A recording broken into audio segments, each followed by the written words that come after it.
Morrow was a pathetically ugly dipshit who lived in a world filled with magic and mysteries. In this magical world, people who are born with special powers are known as saviors. They go to a special school where they learn how to channel their special abilities and use them to fight against supernatural monsters that threaten to destroy the entire world. Most of the students here can either become a mage who uses magic, or become a warrior who uses weapons depending upon their previous life. However, Morrow the orphan is built different since he can use both the abilities at the same time, making him one of the strongest and the most unique person on Earth. Before he got his memories back though, he was just a useless loser who fell asleep on the day of the school's opening ceremony and dreamt of one of his lives where he was the master swordsman, shamelessly in love with his sister because he liked to keep it in the family. He soloed a freaking army for her and they were about to kiss in his dream, but then suddenly he is woken up by a pink-haired girl named Satsuki who headbutts him just because she is a bitch. As Morrow looks ahead, he sees the image of the girl of his dreams in Satsuki's image. He suddenly calls out the name of her past life, and Satsuki is moved to tears as she recognizes him too. She hugs him, calling him brother, and he tells her that he doesn't know her because he doesn't remember anything from her past life. Just then, they notice a girl named Shizu passed out on the floor, probably from snorting chalk powder. They approach her in concern, but she suddenly sees her past life's husband in Morrow and kisses him. Satsuki is jealous now and separates them before lashing out at Shizu. Shizu asks why she cares whom she kisses, and Satsuki tells her that she loves Morrow and family should come first. Anyway, they go to the class, where everyone is made to introduce themselves, and Satsuki, being a level 900 extrovert, claims that she wants to be everyone's friend and become the strongest person in the school. She tells everyone to follow her, but they just look at her with disgust, and she sits down in shame. Later, they have a practical magic class, and for some reason, everyone goes to the arena in swimsuits. The teacher explains that there are two types of powers, light and dark, and he is going to teach them the basics of the light powers today. So he does some jutsu to wear fashionable clothes, and the students are impressed, but like any other useless teacher, he tells them to learn it themselves. The students try very hard to do the same, looking constipated, but Satsuki decides to show them how it's done and summons her suit with no trouble. She shows off by picking up a girl and spinning her like a basketball, but overhears an ugly bastard calling the class useless. He says that maybe if the monsters attacked and destroyed a city or two, talented newcomers like him would get the chance to fight on the front lines. Satsuki takes offense to this, and like a wannabe hero, she goes to the ugly bastard and tries teaching him to be a better human. She trash talks him, and the enraged guy immediately summons his battle suit, ready for a fight. Seeing that, the teacher tries to stop them, but he is even more useless than Sakura, so he lets the fight begin. They both take out their dog tags, which transform into weapons, and Satsuki charges at the guy with her sword. However, the guy effortlessly blocks all of her attacks with his axe. With great speed, she attempts to attack him again, but ends up getting disarmed. The ugly bastard tells her to pick up her sword, but as she turns away from him, he lands a blow on her back, and she falls to the ground, crying in shame. Morrow rushes to her and covers her up. The guy mocks him, saying that he is a loser who couldn't even summon his suit, but Morrow doesn't say a word and watches Satsuki run away in embarrassment. He takes her to a cafe to cheer her up, and Satsuki says that she doesn't really give a shit about being a hero. She just wanted to look cool in front of him, but ended up looking like a clown, and now all she can do is cry. Her tears turn Morrow into a simp, and he challenges the ugly bastard to a fight in the evening, well aware that he is likely to lose. The guy laughs in his face and throws a bunch of weapons for him to choose from. Morrow ends up taking a sword, while the guy simply rips off his dog tag and releases his giant axe. He charges at Morrow, and with a single strike, throws him into the air. Morrow gets up, realizing that he can barely anticipate the guy's attacks. The ugly bastard moves like the Flash and quickly moves behind Morrow to attack him. He manages to block the attack, but the impact throws him to the ground. Morrow gets up once more and starts attacking the guy, demanding that he apologize to Satsuki. But the guy easily blocks all of his attacks before striking at him, shattering his sword to pieces. However, this doesn't deter the loser Morrow from leaping at the punk with his broken sword, only to be thrown to the ground again and again. He gets up and attacks the guy again, but this time the bastard disarms him, and before Morrow can get his sword back, he appears in front of him, ready to deliver the final blow. Suddenly, flashbacks of his time as the master swordsman appear in front of him, and he remembers how he promised Satsuki that he would never lose. Satsuki and Shizu are also there to watch the match, and Satsuki yells at Morrow that she will give him a kiss if he wins. Morrow could defeat even God for a kiss, and he instinctively grabs his dog tag, transforming it into a sword. He charges at the punk with an incredible speed, and no matter how hard the punk tries, he is unable to hit Morrow, who dodges every single attack. Their weapons clash, and Morrow ends up breaking the punk's axe, who falls to the ground from the impact. Morrow collapses as well, confused about how a pathetic loser like him can win, but Satsuki doesn't care and runs to him, giving him a tight hug. Later, Morrow wakes up to find a girl hovering above him, and she kisses him before quickly running to hide behind the principal, who informs him that the girl replenished his lost mana. Morrow is worried that the FBI may get him when it is not even his fault, but the principal assures him that they will never know. He then hears Satsuki's cry and finds that the principal had tied her up to prevent her from doing anything indecent. The principal sits down to explain something to him, but Morrow has a hard time focusing because there are two big distractions in front of him. The principal reveals that he is different from others and can actually retain the memories of his past 2 lives. Morrow tells her that he doesn't even have the memory of one, and the principal tells him that she is certain about him being a third timer because she could sense a strange energy from him at the end of his fight. Morrow is dumb and still doesn't understand a thing, so she leaves, asking him to go to his dorm with his stupid sister. The next day, in class, a guy comes in and asks Morrow and Shizu to come with him. They are taken to the terrace, where the guy first apologizes to Morrow because the ugly bastard who picked a fight with him yesterday was his younger brother. He then says that he saw great skill in Morrow, and that is why he wants him to join his special group to fight deadly monsters. The guy tells Morrow that they go to fight monsters only once a month, but it is a dangerous job, and there have been deaths as well. The upside is that they get a scholarship for it. And as Morrow hears the amount, he immediately accepts it because he cares more about the money than his life. Shizu ends up agreeing as well, and the guy tells her that she is being kept as a reserve for now. Satsuki was hearing all this, and she gets FOMO, so she rushes to the rooftop, asking the guy to take her in too. The guy says that he doesn't even know who she is, and then says that she is not good enough to be even kept in reserves, so maybe she should go and shoot some TikTok videos or something. Later, the guy takes Morrow and Shizu to meet the other members of his group. After reciting a pledge like nursery kids, the group begins their practice, and Morrow is worked to exhaustion. As he is walking back after the training session, he starts bitching about how tired he is to Shizu when Satsuki arrives, accusing them of keeping her waiting. She has found the cheapest restaurant in the city and asks Morrow out for dinner, but Shizu interrupts her and tells her that they are too tired for her nonsense. Morrow is willing to join Satsuki, but Shizu keeps on sending her off, saying that they are employed people and don't have time for freeloaders like her. Satsuki, like a desperate clingy loser, asks if she can at least hang out with them during breaks, but when he hesitates, she runs away in embarrassment. Morrow scolds Shizu for being nosy and runs behind Satsuki to console her. Seeing her cry, he takes pity on her and walks with her, offering to hang out the next day during his break. The following day, she makes Shizu join her at the mall so that she can get a gift for Morrow with her help. They go to various shops, but Satsuki is still uncertain, and they go outside to get sweets. Suddenly, the sky becomes dark, and a giant snake-like monster emerges from the water. Everyone is running away in panic, and a boy is left behind, crying. Satsuki sees that Shizu has frozen like a deer in headlights, and she herself is terrified. However, she doesn't want to stay a coward forever, so she takes out her dog tag and releases her sword. Ready to face the snake, she instructs Shizu to take the boy to safety while she charges at the snake monster. She manages to deal a huge cut to it, but it doesn't stop the snake. It gets ready to attack her. But thankfully, Shizu comes to support Satsuki. She does some graffiti in the air that releases ice magic towards the snake monster. They agree to fight the snake together, and it chases Satsuki inside the mall. Shizu sends a barrage of ice beams, and Satsuki cuts the snake further. But before she could celebrate her heroic victory, more snake heads emerge from the floor, and they realize with horror that it's a Hydra. Satsuki is thrown to the ground and is about to be attacked by its poisonous gas, but Shizu comes in between, saving her, and starts turning to stone. Meanwhile, Morrow pleads with the special force to help the girls, but he is refused as it would require an army of 100 to defeat the 9-headed Hydra, which is an insanely strong monster. Morrow thinks back to his childhood when he helplessly watched his parents taken to the emergency room, and he is not ready to lose anyone again. He shouts at the group for being cowards and runs to save his girls. Meanwhile, Satsuki holds Shizu in her arms, and the Hydra wraps its tongue around her, ready to swallow her. She cries for Morrow,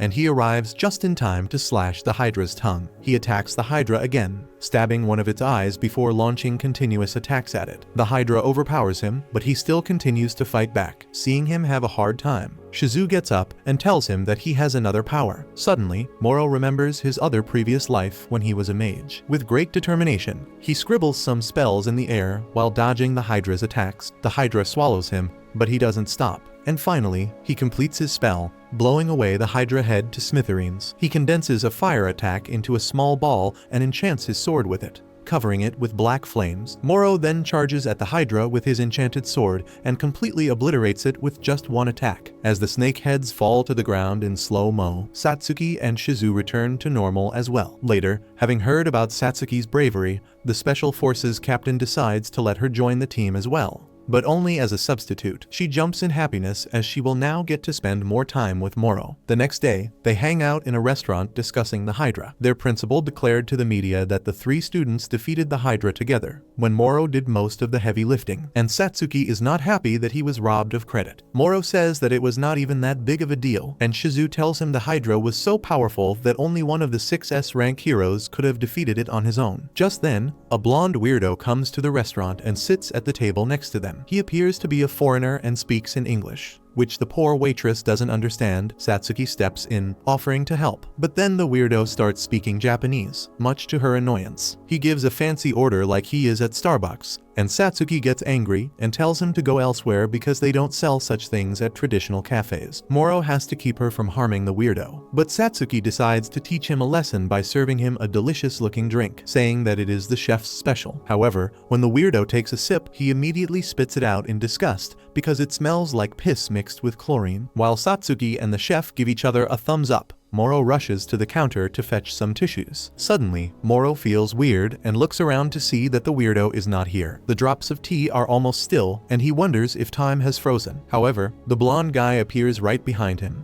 and Morrow realizes that it is his power that allows him to move so fast that everything else seems to be still. The weirdo quickly moves in front of Morrow, ready to punch him, but stops at the last moment and then undoes his ability, creating a mini-storm. He asks Morrow if he couldn't move, or did he not move on purpose, and Morrow chooses option 1. The man is disappointed and leaves, and everyone is confused about what the hell just happened here. Shizu now recognizes the guy as Edmund, an S-rank hero and the head of England's special forces. Morrow's infamous fight with the Hydra has reached everyone, and all 6S ranks throughout the world are eager to meet him. The next day, as they head to the training arena, they come across the loli from earlier who kissed Morrow the other day. She introduces herself as Maya, a relative of the principal, and explains that she awakened her powers at a young age so she can't go to school like normal kids. Shizu seems to know her, and when Morrow asks about it, she says that her elder brother is the school's chairman. After that, they go to their useless practical class, where a joint session is being organized for the first and second year students. A second year guy called Kami, who is also a member of the Special Forces,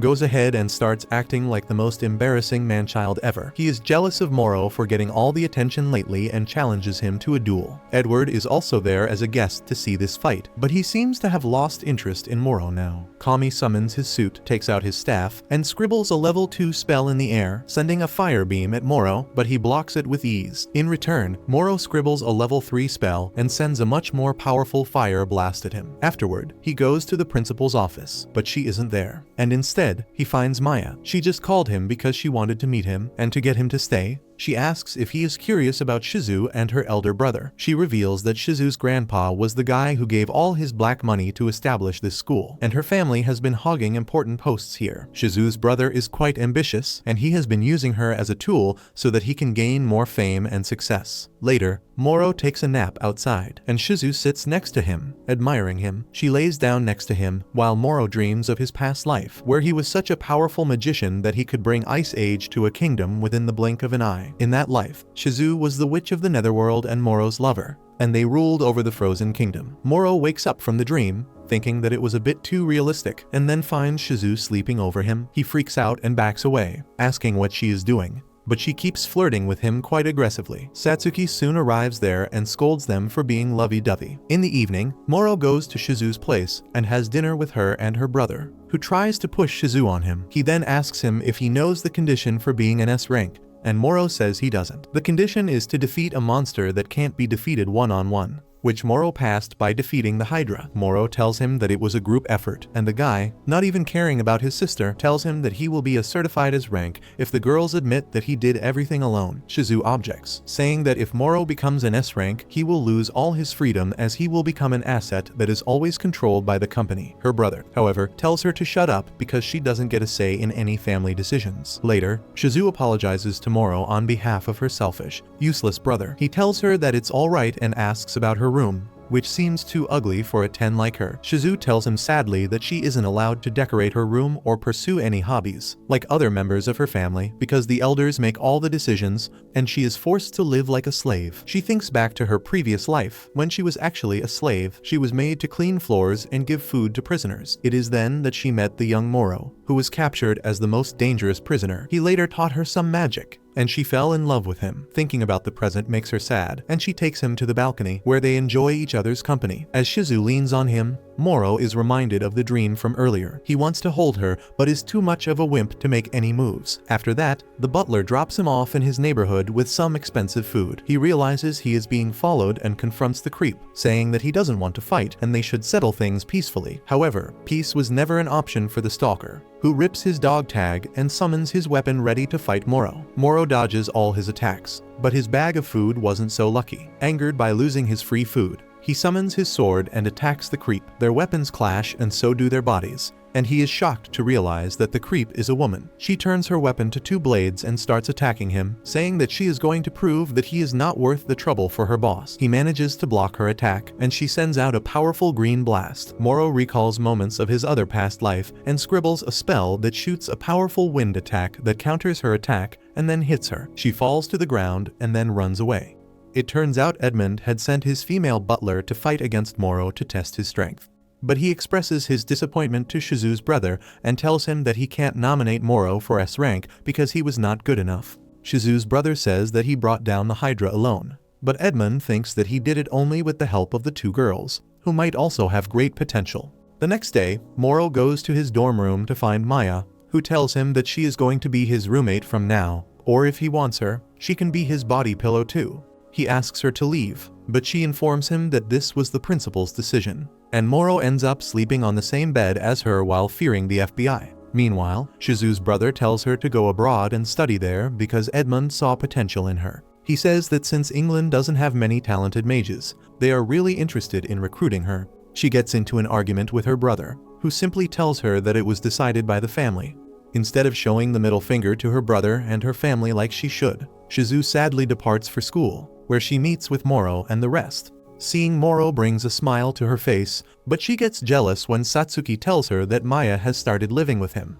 Later, they have lunch together, and Satsuki proudly presents her sandwiches and makes fun of Maya's lunch. The two get into an argument, while Shizue takes this opportunity to feed Morrow the stuffed bread she has already eaten. Satsuki becomes jealous and accuses Morrow of cheating.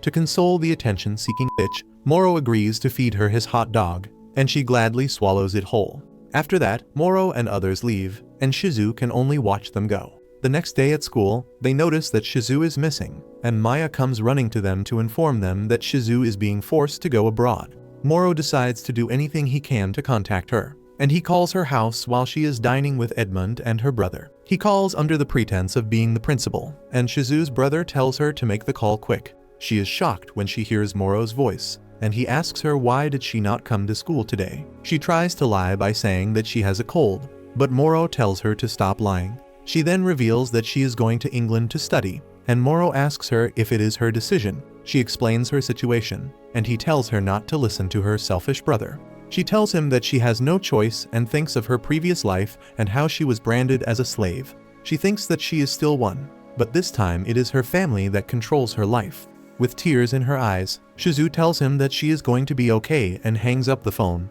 She goes back to the dinner, pretending to be alright, where her brother tries pimping her out to Edmund. Suddenly, the butler tells him that they have guests, and the asshole asks him to send them away. But it is too late, as Morrow barges inside after breaking through the window. Shizue's brother is furious and says he will get him arrested for trespassing. But Morrow just says, "Shut up, bitch." He then turns to Edmund and says that he is making a mistake by taking Shizue with him because she is not worth the effort. He declares that he defeated the Hydra alone, but Shizu tells him to take his words, because if he becomes an S rank, he will become a national weapon with absolutely no freedom. She starts crying and asks why he is willing to lose that freedom for her because they can always get back together after she finishes studying. Morrow says that he doesn't care about the details, but he wants her to be honest with herself. Shizu confesses that she wants to be with him and rushes towards him as she feels the chains of her family's control shatter. He pulls her in for a tight hug, the same way he did in their previous lives. He takes her and jumps out of the room, while her brother tries to stop them. Satsuki and Maya come with a car just then, and Moro hops in with Shizu. Out of all the people in the car, they have handed the wheel to a literal kid, and she hits the gas pedal like there is no tomorrow. Shizu's brother asks Edmund to bring back his sister, and he refuses, saying that it will cause diplomatic issues. So the asshole decides to use his authority as a high-ranking government official to issue an official request. Edmund gives chase, and his servant's attack sends Morrow's car spinning. He uses some chains to stabilize them, and then Edward and his combat maid come there to confront them. Edmund demands Shizu be returned, but Morrow refuses and instead challenges him to a duel to prove that he is really as strong as an S rank. Edmund accepts the fights, and Morrow asks his girls to summon their weapons as he summons his own. The fight begins, and Edmund summons his sword, saying that it is bigger. He charges at Morrow, who manages to block his attack and strike him, but Edmund blocks his sword with his bare hands and injures him, while his servant is fighting Satsuki and Shizu. Morrow casts a spell, but Edmund just moves through it unfazed. Morrow asks what this sorcery is, and Edmund explains that by concentrating all his magic around his body, he becomes invisible for a second. Morrow decides to use a more powerful spell, but Edmund appears before him, throwing him far away. Meanwhile, Maya creates a magical field in the area, and Morrow recognizes it as the same one around the arena that nullifies any injuries. Maya runs to him and tells him that he is right. Morrow is confident about using his true strength now, so he starts chanting a spell, and Edmund uses the same trick to attack him, but this time Morrow is quicker and dodges the attack. He continues his spell to enchant his sword with the Amaterasu flames and then charges at the S-rank warrior. Morrow's attack breaks Edmund's sword, leaving him surprised. But before he can deal any damage, Edmund rips out another dog tag and summons a full plate armor with a huge shield and a lance.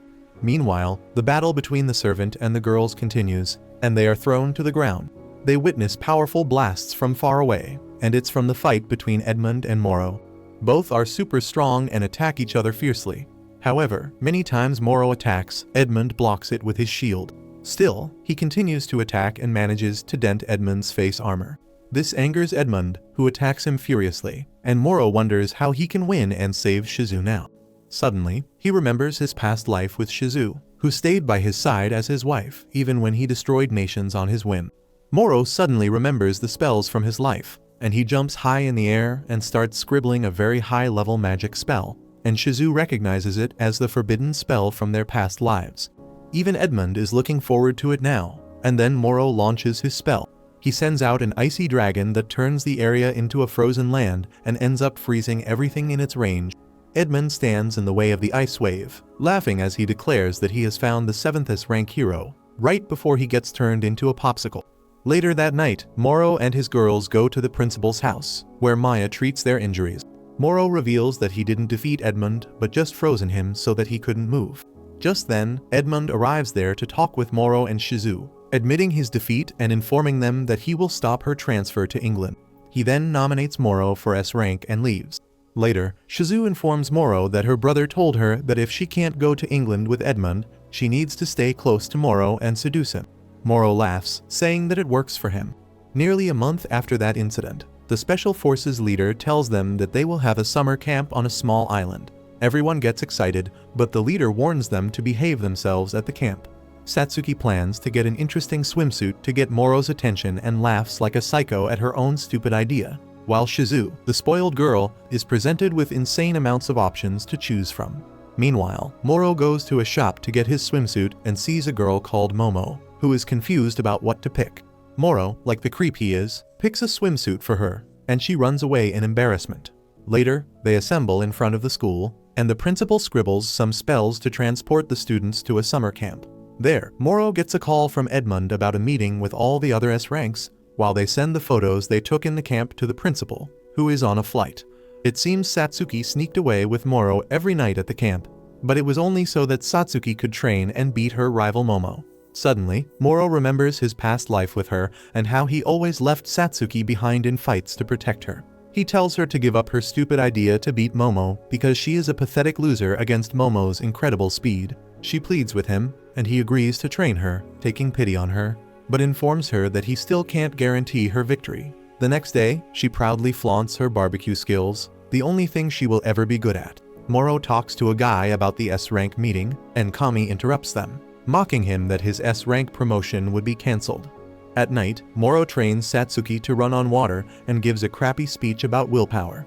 They join the others and watch fireworks together as the camp is coming to an end. They have fun with sparklers, and Moro goes for a walk later. He meets Shizu, who is wearing a kimono, and she tells him that it was Satsuki's idea. They hang out for a while, watching the moon, and he apologizes to her for not spending time with her earlier. Soon after that, a meeting of all the S-rank heroes is called. At the meeting, Edmund asks everyone to vote on Moro joining the S-ranks. The Russian and French executives vote against him, while the US is still undecided. Japan votes for him, citing that he defeated the 9-headed Hydra in seconds. The Russian and French executives ask him for proof, but there is none, so they just make fun of others for believing things so easily. Edmund tries to tell them that Moro whooped his ass in a fair fight, but just then, the Japanese executive feels a sharp pain in his chest and warns everyone that a monster is coming. Suddenly, an alarm goes off, alerting them to the presence of a monstrous creature.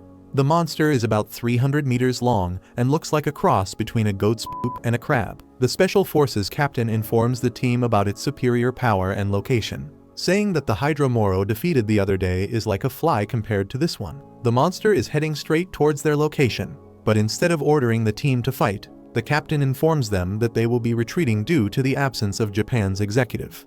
Some students try to convince him that they should stay and fight, but then the helicopter that was monitoring the monster is destroyed. The captain says that the monster is either highly intelligent or aggressive, which is why they can't risk fighting it. He asks everyone to pack up their bags and evacuate with the rest of the islanders, leading them to safety. Kami is the first one to leave like a chicken, and the others leave soon after him. Moro also tells his girls that they should start packing.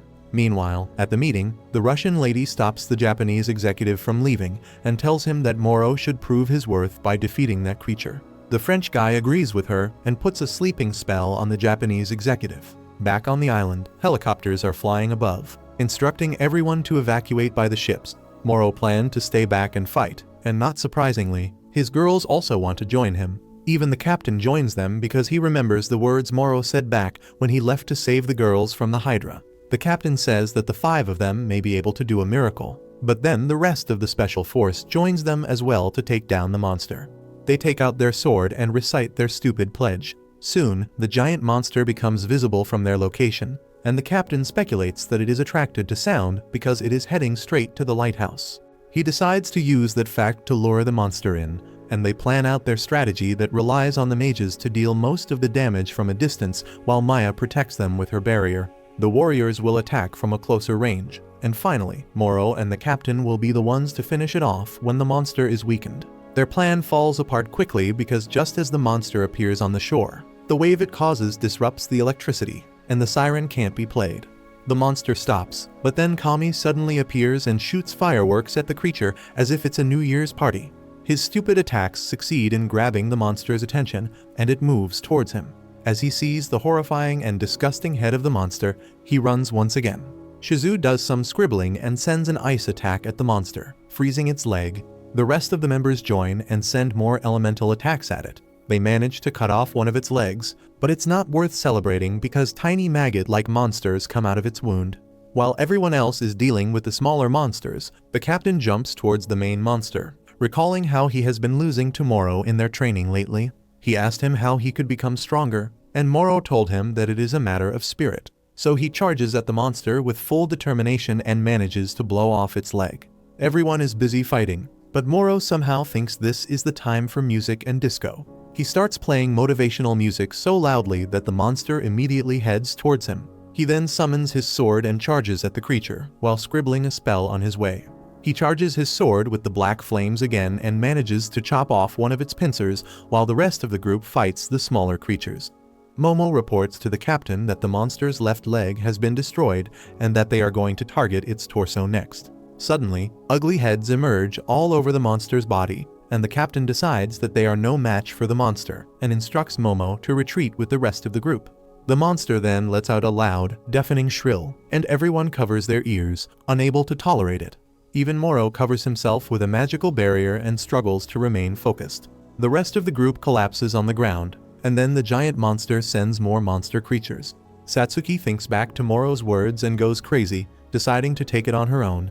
She charges at it and starts chopping off the maggots like she is playing Fruit Ninja in real life. While Momo runs to Morrow and informs him about Satsuki's bravery, the monster starts turning to the side, and Morrow realizes that it is trying to face Satsuki, who is in danger at this rate. He asks Momo to help Satsuki while he fights the monster alone. He jumps on its ugly back and wonders how he can defeat it, when suddenly, the god of plot armor makes him remember a forbidden destructive spell from his past life. He thrusts his sword into the monster's back and starts dragging it around. Meanwhile, Maya creates a barrier to protect the group against the maggots. Satsuki is exhausted but still continues chopping the maggots and collapses on the ground. Momo rushes to her and helps her reach the protective barrier. The monster starts inhaling air for another deafening shrike, and Moro thinks about his friends and gets an incredible energy boost because of the power of friendship. He was actually carving a whole ass magic circle on the monster's back, and he thrusts his sword right in its center. The magic circle starts to glow, and the monster explodes into nothing. The Japanese executive wakes up just as the monster vanishes from the radar, and he becomes extremely proud that Moro was able to destroy it. He boasts to the rest of the S ranks, much to the annoyance of the French and Russian executives. They don't have anything left to say against Moro becoming an S rank, but Edmund suggests that since Moro is still a student, they should delay giving him the rank up till he graduates. Meanwhile, Maya treats the injured while Moro hangs out with Satsuki. They are having a nice little moment before Shizu comes there, and then the rest of the group also arrives there to disturb their private moments. Several days later, Moro finds a love letter in his locker, asking him to meet the sender behind the gym. He panics on reading it, but decides to go to see the girl who sent it anyway. The girl turns out to be the new transfer student from Russia. She tells him that she fell in love with him at first sight, and Moro tells her that they have never met before. She replies that she fell in love with him right now, and Moro wonders what kind of nonsense that is. The girl tells him that she loves him and asks him to get into a relationship with her with a perfect poker face. He doesn't believe her and thinks that she is plotting something, but she assures him that she just wants his babies. To her disappointment, Moro rejects her. She becomes depressed and wonders if she should end her life. So he takes pity on the pathetic girl and offers to be friends instead. Later, the new girl enters the classroom, and everyone starts admiring her. She introduces herself to the class as Elena. Satsuki, like an idiot, waves her hand and asks about Elena's last name and whether she gets it from her dad. She replies that her dad left to get milk, so she doesn't know anything about him, and the orphanage she grew up at gave her a random last name. The mood turns awkward really quickly, but Elena tells Satsuki to not pity her because she has a younger brother and she is not alone. Even Shizu has a problem with Elena, and she gets up to ask her about her hidden motives. She suspects her of being a spy, a kidnapper, or worse, an assassin. Everyone is taken aback to hear those accusations, and the useless, brain-dead teacher does nothing to stop Shizu from interrogating Elena like a criminal. Elena reveals her desire to pursue Moro as her boyfriend, making Satsuki very angry, and the boys tease Moro for being a Rizlord. Meanwhile, Satsuki tells Elena that she won't allow anyone to date Moro, and Elena starts flirting with her and asking for her permission to get together with Moro instead. The stupid Satsuki almost gets carried away, so Shizu joins in to save her from embarrassing herself further. She asks Elena what it is that she likes about Moro. This nonsense goes on for some more time, and everyone in the class is envious of Moro's infinite riz and popularity, while their useless teacher just stands there watching them. Later, at the Special Forces Club, Satsuki and Moro watch two members practice against each other. First, they fight each other with their swords, then the guy switches to a chain and throws her to the ground with it. But she gets up and continues to fight with him. Meanwhile, Momo nervously asks Moro about the foreign student confessing to him, and he asks how the hell she knows about it. Maya comes there and says that the entire school knows, and the principal affirms, before asking Moro to be good to Elena. Later in the evening, as Moro is heading back to his dorm, he finds Elena waiting for him at the gate. Shizu and Satsuki immediately get into protective mode, but ignoring them, Elena boldly asks him on a date tomorrow. in a tone that should only be used for life or death duels. Satsuki can't let Moro go alone with her and says that she and Shizu will be joining the date as well. But Shizu tells her that she has other plans and leaves. The next day on their date, Elena arrives in a Catgirl maid costume and starts acting like a degenerate weeb. When she learns that everything in anime is not real, she gets embarrassed and removes the hairband. She enters depression again, and as Moro consoles, he gets a call from Satsuki, who tells him sadly that she can't make it to the date as she has to help her senior with some last-minute cooking. Now that they are alone, Elena holds M's hand and starts walking with him. They go to McDonald's to have lunch,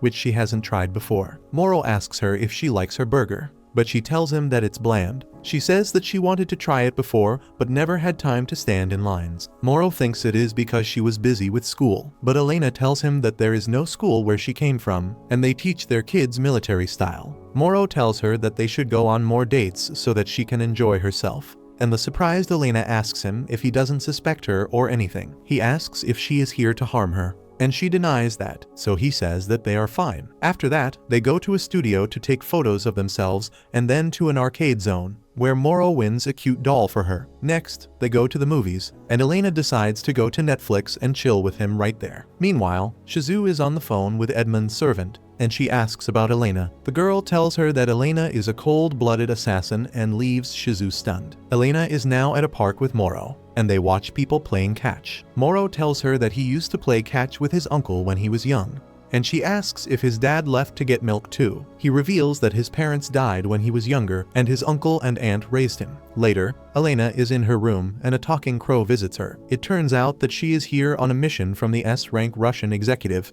who has told her to use any means possible to kill Moro. She tells the crow that Moro's weakness is his family, but he says that for now, she should focus on seducing him and becoming his weakness instead. The crow tells her that if she completes the mission successfully, only then can she see her brother. At school the next day, Elena finds a note in her locker, and it's from Shizu, asking her to meet with her later. She goes to meet with Shizu, who reveals that she knows about her true identity. Elena is an assassin who kills other superhumans on orders. She tells Elena that she doesn't need to explain anything because she will defeat her here and keep Moro safe from her. The fight begins, and Shizu starts scribbling a spell, sending ice shards at Elena. She manages to dodge some, but then gets hit by the ice shards that begin freezing her. She somehow overpowers the attack, and as Shizu continues to send ice shards at her, Elena appears behind her and throws a knife at her. Shizu suddenly summons an ice dragon to block the attack. Much to Elena's surprise, the dragon sends out a powerful ice beam at Elena and keeps her on her toes. While Shizu also attacks her whenever she is off guard, Elena realizes that she is not strong enough to endure Shizu's attacks without revealing her true power.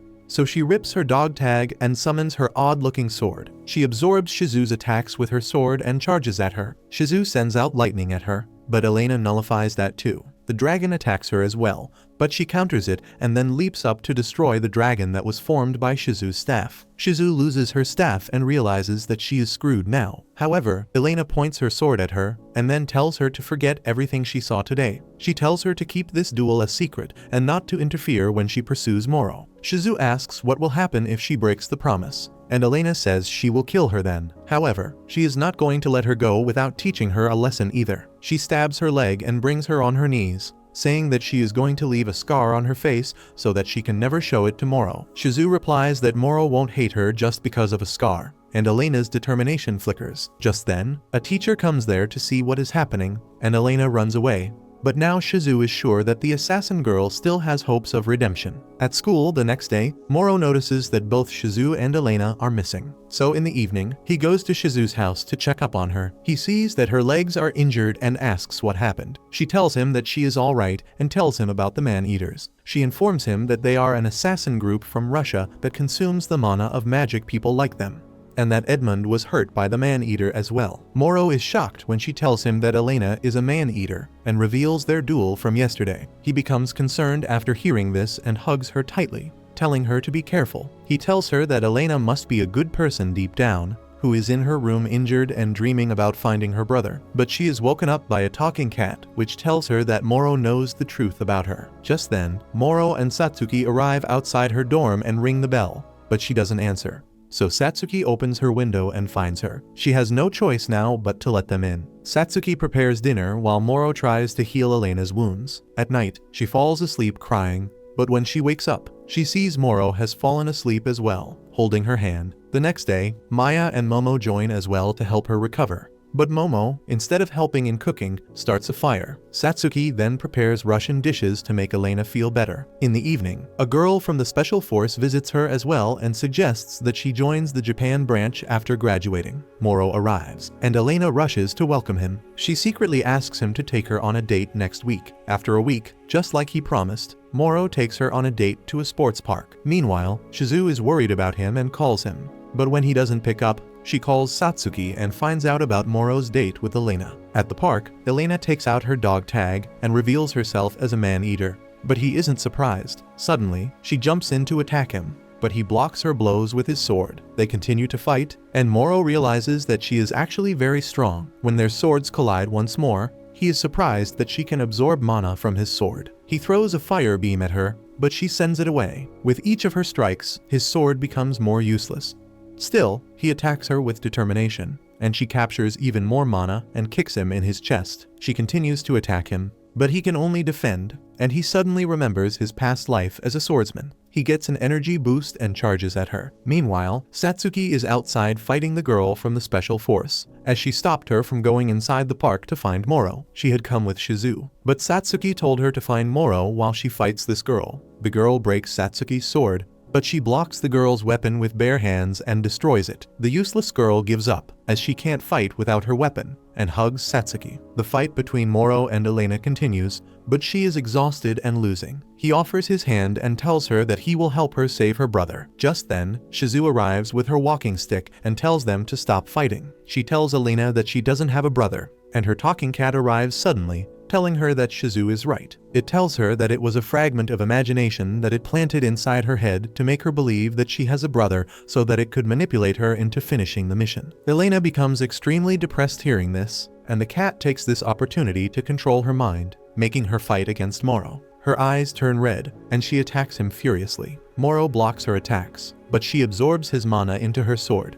However, he gets an incredible energy boost and stops her by shattering her sword and cutting her dog tag, which releases an ugly creature. She collapses to the ground, but he runs up to her and catches her. Moro holds her and offers to be her family, and she starts crying as she hugs him. Some days later, Moro goes to Russia to find the Lightning Emperor, the Russian executive who forced Elena to become a man-eater. He stops a car and questions the man inside. He uses his phone to translate and asks about the Lightning Emperor. When the man learns about him, he rips out his dog tag and proceeds to attack Moro. Moro dodges the attack and remembers a glimpse of his other past life, which gives him an energy boost.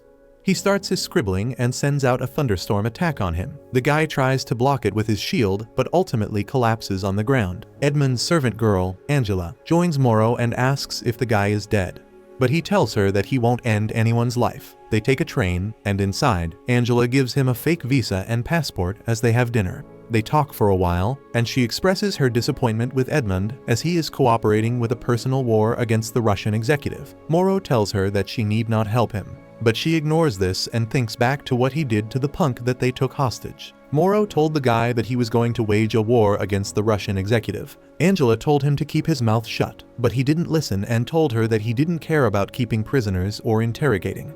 The punk had laughed at him, calling him stupid and naive, but Moro took out his sword and pushed it inside the man's gut and kicked him to the floor. They continue their dinner, and Moro tells her that what he did won't kill the man. He tells her his strategy to keep going after the district leaders of Russia to get the attention of the Lightning Emperor. Angela appreciates him when he tells her that the punk will next go straight to the Lightning Emperor. And just like he said, the man meets the Russian executive through a mirror. He admits that he was defeated by Moro, and she coldly tells him to die, then hits the guy with a lightning bolt, ending his life. At night, Moro notices that Angela is not there in her bed. He goes out of his cabin looking for her and finds her talking on the phone. At the academy, Maya meets with the girls and observes that they are getting along well with Elena.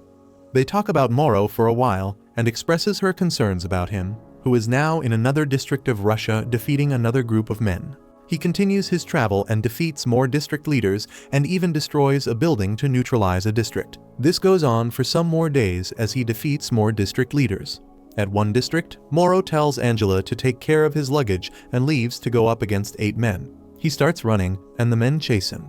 He goes to a forest and challenges the men to face him, and one of them jumps down from the sky and introduces himself as Curson. The guy tells Morrow to go back to Japan as he doesn't wish for him and the rest of the men to die, and at the same time, they can't disobey the Lightning Emperor's orders. The fight begins, and Curson attacks him. Morrow realizes that he needs to fight in the open.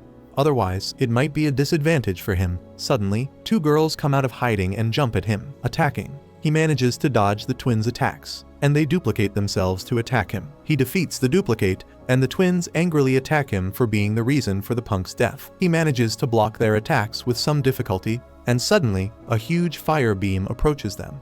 He pushes the girls to save them and takes the hit as it blasts. However, he manages to survive and escapes out of the fire, wondering if the twins are safe. Suddenly, he is surrounded by a thick mist of poison gas, and a guy with a funny mask approaches him. He attacks the guy with his magic and hits him on the head, making him collapse on the ground. Curson jumps at him from the sky, and he realizes that they are trying to surround him. He jumps at the sky and confronts Curson, who charges at him, but he recites a spell and throws Curson to the ground on top of 2 girls. Morrow has so far defeated 4, and 4 more are left. He finds another girl and asks why she went easy on him with her attacks. The girl tells him that it's because he saved the twins. He then flicks her on the forehead, causing her to fall, and tells her to inform the others that he defeated her also. The twins start chasing, wanting revenge for the punk, but he doesn't understand who they are referring to. He then casually attacks them and throws them to the ground with ease. 7 down and 1 more to go. He then finds Angela up against the left-out guy. The guy points a mirror at them,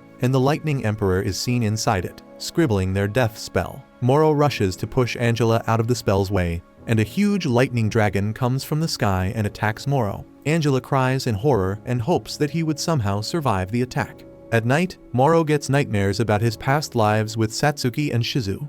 When he wakes up, he thinks back to what happened the previous night with the Lightning Emperor. He had collapsed on the ground, and Angela carried him all the way to their cabin and made sure that he rested. He survives and manages to recover from his wounds, and they later talk with the district leader Katya. She tells them that she is actually half Japanese and Russian.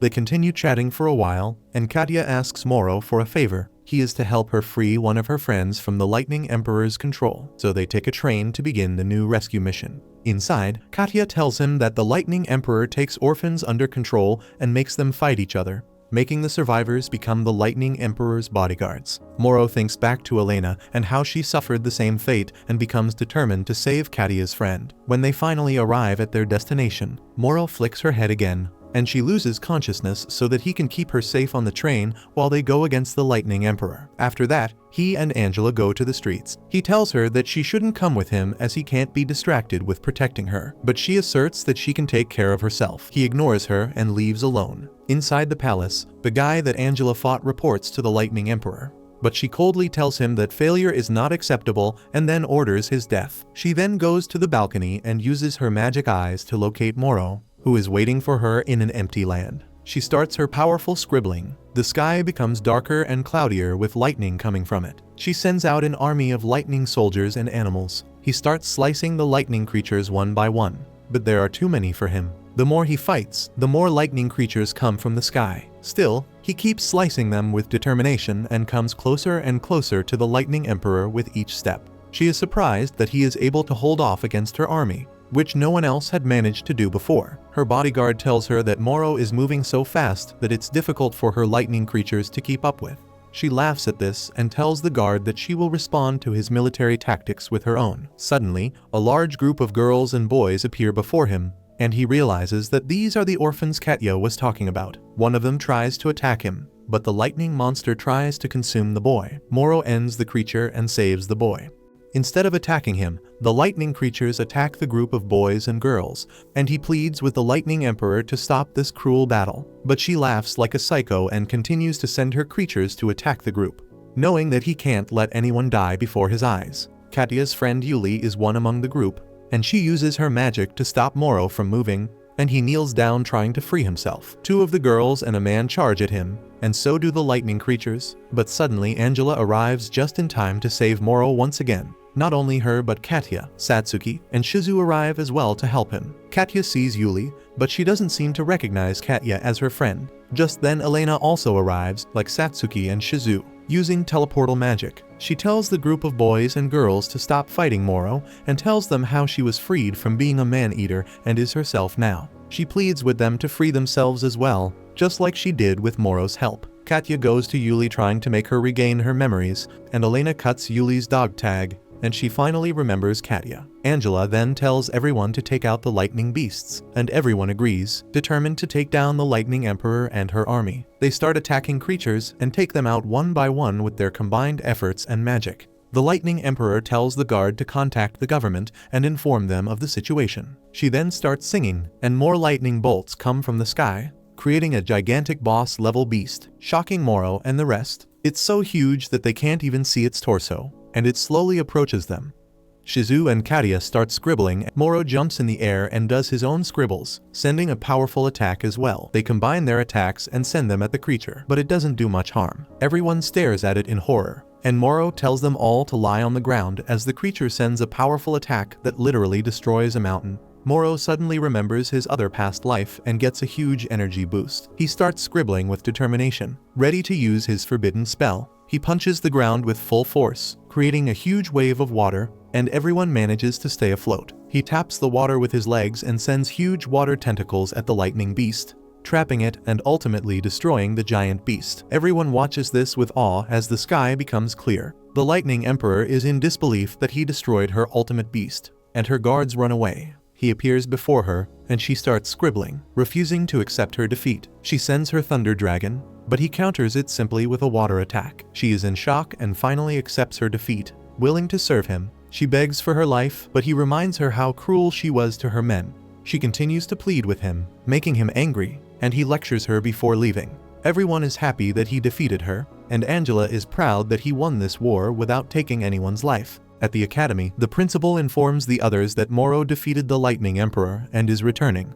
They all get excited and become happy hearing this news, but the principal tells them that he will come using teleportation magic only tomorrow. They all leave, and the boys become envious that he gets to spend the night with Russian girls. Maya expresses her disappointment to the principal that she couldn't meet Moro soon, and the principal hugs her and comforts her. Back in Russia, Satsuki and Elena get a cold after a stupid fight they had about who gets to be Moro's younger sister. Katya gives them warm tea, and Satsuki curses Shizu for their condition, who is with Morrow, and asks him about being close with Angela during his trip. He tries to explain, but Shizu tells him that it is alright, and that she actually knows everything because Angela had been in touch with her throughout their journey. Shizu gets close to him, and he asks her about the dream he had of his past life with her. He tells her that in his dream, a monster kept taking the things he cared about one after another, and she replies that the dream might not be from the past, but the future. At the Japan Executive Branch, Edmund sees the aftermath of Morrow's battle with the Lightning Emperor on TV. He tells the executive that it would have been great if they could have seen the incredible battle in person. Suddenly, the executive collapses on his desk, and his assistant informs Edmund that it's a sign of an alert against a terrifying monster. Meanwhile, Morrow bids farewell to Katya and Yuli, while the girls are ready for him to join them in the teleportation ring to go to Japan. But suddenly, he gets a call from the executive. Satsuki is the first to arrive at school, and the rest of the girls arrive one by one. But Morrow is not there with them. Maya becomes concerned and asks Satsuki where Morrow is. It turns out he was alerted to a terrifying monster, and is now helping the Russians defeat it. The monster looks like a giant ugly sludge, and there are helicopters flying around shooting the creature. Morrow is with Katya and Yuli, discussing the situation. The sludge comes near them, and Morrow prepares to face it. When Maya hears about this news, she becomes extremely sad and starts crying in concern. Satsuki then tries to comfort her, but she tells her how lonely it is to sleep without him at night.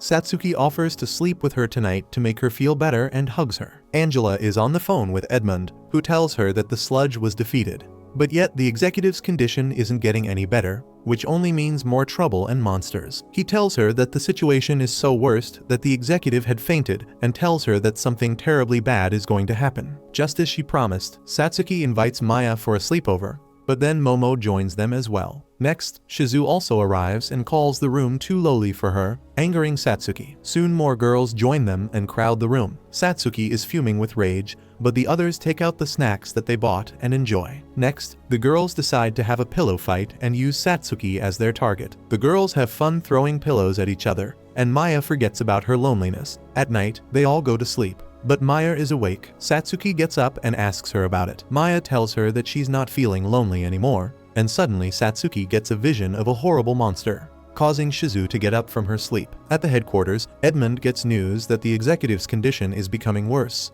and he quickly goes to meet him with the assistant. The executive tells him that it's not an ordinary monster, but an ancient dragon. Elsewhere in a city in Japan, the people notice a strange black hole appearing in the sky, and a horrifying dragon emerges from it. The people run away in panic, and the city is alerted to its presence, asking non-magical people to evacuate immediately. Shizu and Satsuki are worried that Moro is not with them now when the nation is threatened by the dragon. Later, the special force captain addresses the team that this creature is different from the monsters they fought so far, and its powers are unknown. He informs them that the dragon is wreaking havoc in the city and that soon Edmund will join them. Morrow is currently in Russia, and the principal is preparing to create a teleportation portal. Until then, it's up to them to protect the school and its students. After this motivational speech, the special forces prepare to battle the dragon, and Angela joins them as well. They recite their pledge in unison and begin the mission. They observe the dragon from a safe distance, hiding behind trees. The principal rushes with Maya to prepare a safe teleportation portal. The dragon figures out their plan and flies up into the air, attacking the city. It burns the forest and forces them to come out of their hiding. They leave the forest and run to the streets, with the dragon flying above them, ready to attack. Satsuki trips and falls to the ground,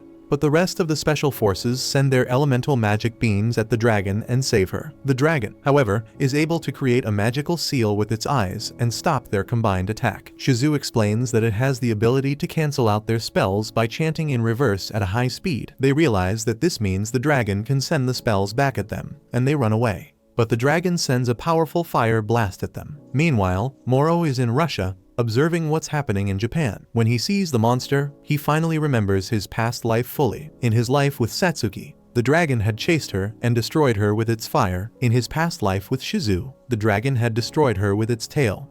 He becomes frustrated that the dragon has destroyed his loved ones in the past and is threatening to do the same in the present as well. Luckily, the special force team survives and attacks the dragon. One of the girls sends a giant boulder at it, but it becomes invisible for a second and dodges the attack. They are shocked, but the dragon immediately breathes a huge fire blast at them, and they quickly try to run away from it. The rest of the students are hiding inside the school, scared. While the special force fights the dragon, it starts attacking the rest of the city, and people run away in panic. The principal finds a safe place and begins to create the teleportation portal. The captain of the special force jumps on the dragon's back and prepares to thrust his sword, but the dragon shakes him off like a mosquito, and he falls to the ground. The dragon sends a huge fire beam at him, but the vice captain comes just in time to save him. She creates a powerful barrier and holds off the fire, but the dragon quickly cancels her spell, and he rushes to save her. The dragon then flies off and approaches Satsuki, but Momo takes the hit. She goes to her and tries to keep her conscious. The dragon continues to wreak havoc in the city, and it attacks Maya as well, but the principal takes the hit and saves her. Maya tries to heal her, but the principal refuses it and tells her to continue the spell that she left behind and finish creating the teleportation portal. Determined, Maya starts to continue the spell and begins scribbling. Meanwhile, Satsuki is trying to wake Momo, but Elena joins her and tells her to direct its attention at them. The dragon chases after them and breathes fire. While Maya continues with her task, the dragon suddenly appears before her and charges at her, but Edward arrives just in time and blocks it with his shield. She finally finishes her scribbling and creates the teleportation portal, and Moro, along with Katya and Yuli, arrives at the scene. Angela asks Shizu what kind of dragon it is, as it's different from all other monsters they've fought so far. Shizu wonders why the monster hadn't destroyed the place in a second, because it was more than capable of doing so, as if the dragon is playing with them. Elena has fallen as well, and Satsuki tries to capture the dragon's attention. It chases after her and sends a huge fire blast, but she is saved by Moro. Shizu and Satsuki are glad to see him, but he is fuming with rage at the dragon and orders everyone to retreat with the injured. He is determined to end the creature once and for all. It had taken everything from him in the past, but he won't let it do the same now. He jumps up in the air and starts scribbling, combining the energy ball with his sword to create his ultimate weapon. He sends a powerful black beam at the dragon, but nothing happens, and it starts to reverse his spell. Shizu informs him that magic has no effect on it. The dragon throws a huge fire beam at him, but he manages to block it. It lets out a loud shrill, and everyone covers their ears, unable to tolerate it. Moro tries to get up but breaks his sword in the process. The dragon opens its mouth and sends a horde of ugly wasp-like creatures at him, and he tries to kill them off. Shizu realizes that the dragon was only playing with them until now. It was actually waiting for Moro to arrive. Moro continues to destroy the wasp creatures, while the dragon suddenly disappears and appears before Shizu and Satsuki. Moro lets out cries of helplessness as they are turned to stone by the dragon. He starts shaking in shock, unable to save his lovers.